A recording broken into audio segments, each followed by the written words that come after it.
Hi folks, and welcome to RCindustry.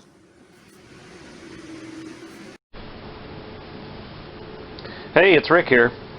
I thought we'd get some tomato plants put in the ground today, and bought a couple of pepper plants. And since we're allowed to buy them in this state, I thought maybe I ought to just buy some and plant them. So that's what I plan on doing here.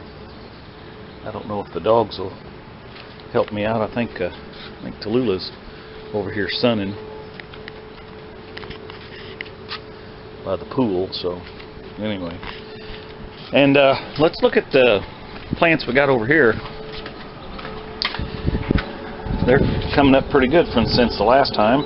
These are loofah sponges, and then these are gourds, and then this is some gourds here, and this is some gourds that I grew last year, and I took the seeds and put them in here, and none of them have come up. So I don't know, maybe they're not going to grow.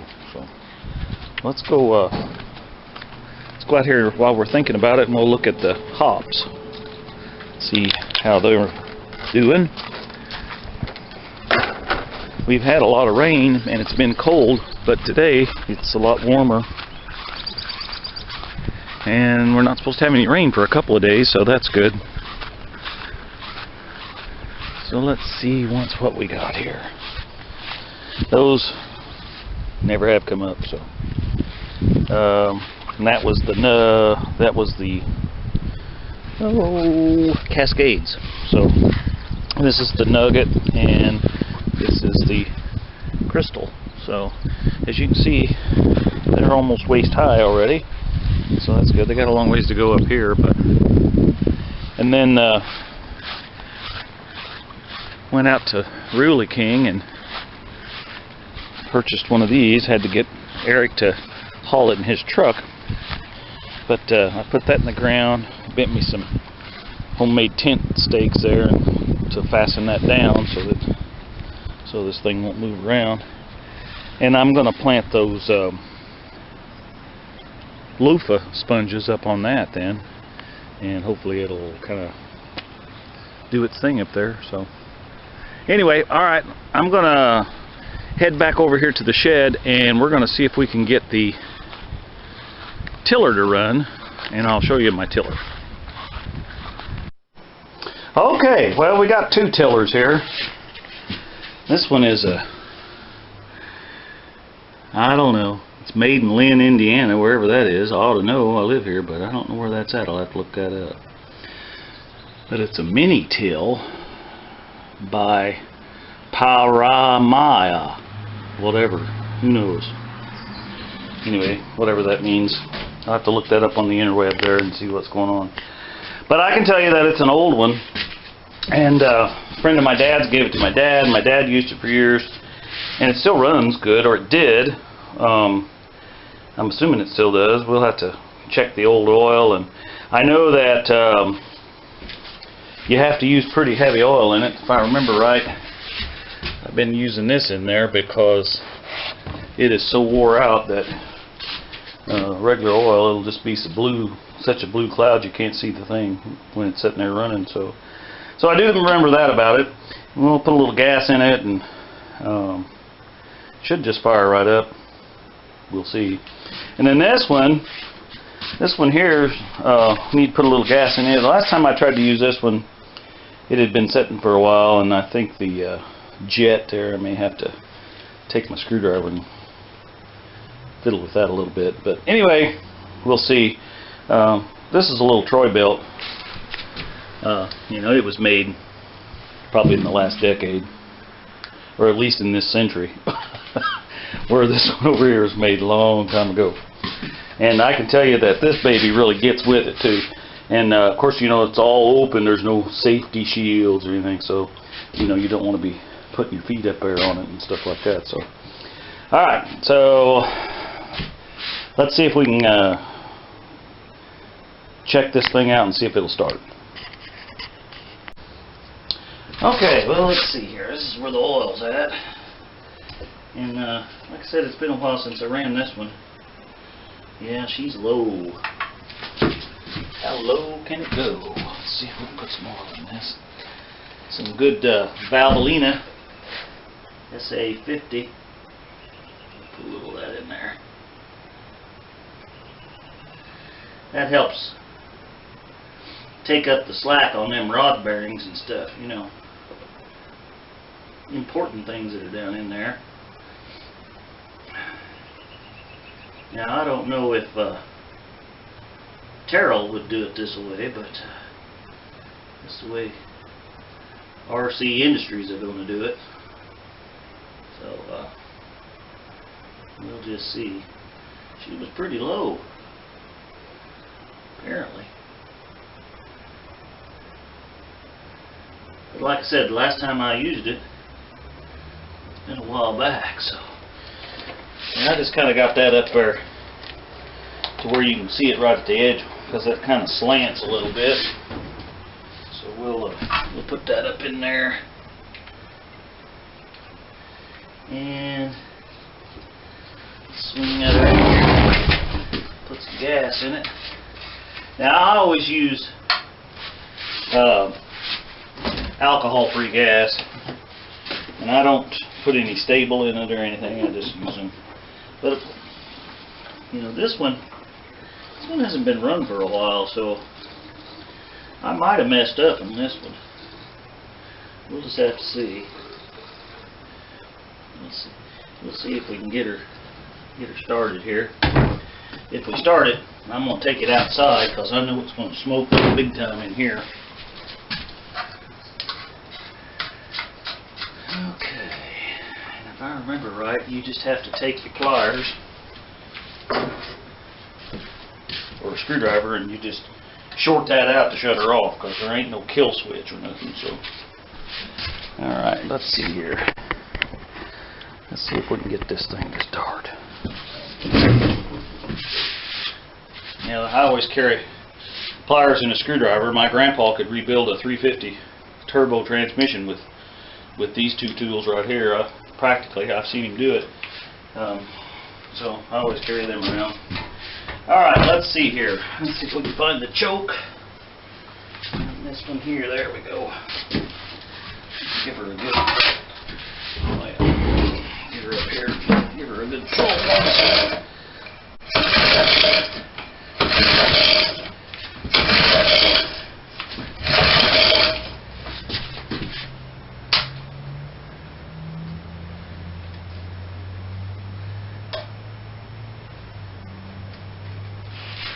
Well, sure what's going on here.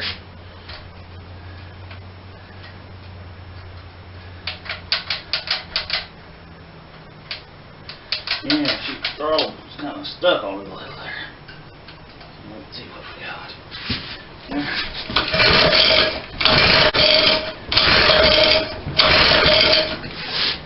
Now put the choke on it again.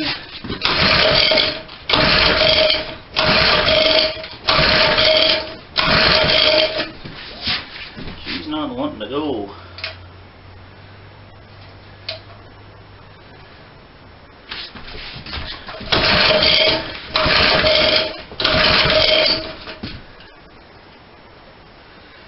Okay, well,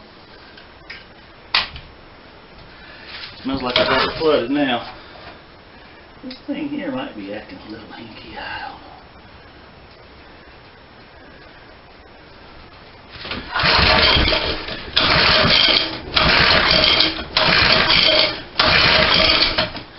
Well, maybe we'll investigate this a little further. Well, I moved it out here so I could get a little more light on the subject. Oh, here's what the problem is. I didn't have the throttle opened up on it. I had it on the kill. Alright. Well, heck, I better go run now. Let's see what happens here.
Okay, I'm going to take my hunting-bird hoe here, and I call this a hunting-bird hoe because, as you can see, it's got a big long handle so you can stand way over there. And so, anyway, that's what I call it. So, we're going to put a tomato plant right here.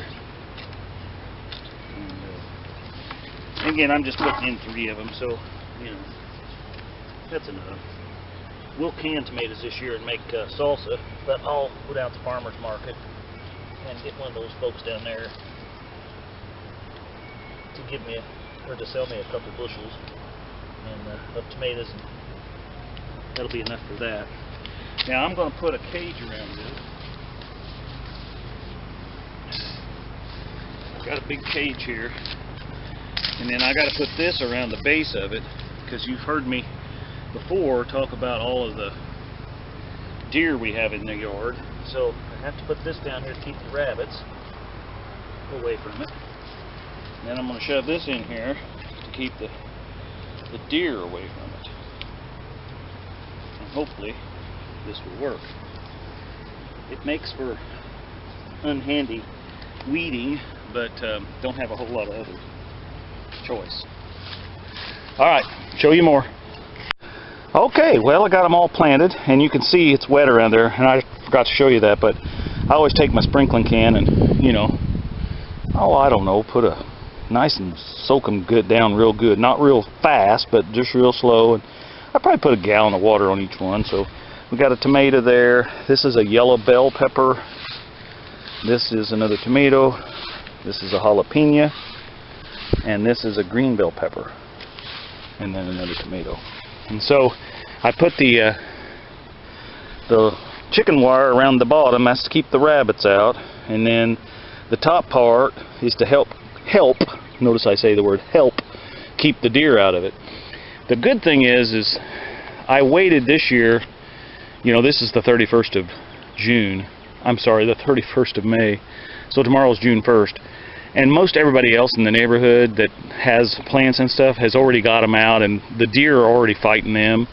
So the deer are not used to plants being here, so I'm hoping that that helps a little bit. So we can take a quick look at rhubarb. I retransplanted all this year, so I didn't harvest any of it. But I've got the red rhubarb down on this end, and then the green rhubarb is up here. And I like to make rhubarb wine with that, so next year I'll be able to harvest it. I still got a little rhubarb wine down in the cellar. So, but anyway, and then back there is giant sunflowers. Those things are supposed to get, you know, like 10 feet tall, so we'll see. That's what kind of why I planted them against that fence, to help the wind, because a lot of times when I've planted them over here before, and I like the looks of them until you get a windstorm in about the middle of July, and then they all break off. So I'm hoping that over here that that fence helps support them a little bit. So, all right, well, we have got 79 subscribers now, so don't forget to like and subscribe. Turn that little bell on down there, because that does something, not sure what, but if you'll turn that bell on, you get notifications whenever I drop a new video. And we're going to keep on. Once we get 100 subscribers, we're going to do that drawing, and the drawing is for anybody who has made comments on the videos. So anyway, check out our other channel, which is DuBois County Flips, and this of course is RCindustry channel. So the DuBois County Flips channel just has all of our houses on it, which we have an accepted offer on a house that we're purchasing that we're going to remodel and resell. So look for that coming in the future, and we'll just we'll have to see what that project's like. So anyway, thanks for watching, and be sure, like I said before, hit that like button down there, send us a comment, and share this video, and tell all your friends to subscribe. So alright, show you more. Fred, you don't have to wear your PPE anymore. They're not making you mandatorily do that, unless of course you're going to go to the hospital or something. Well, I guess Costco makes you wear it, and Menards, but we just stay away from those places. Run, Tallulah, run. Hi, baby.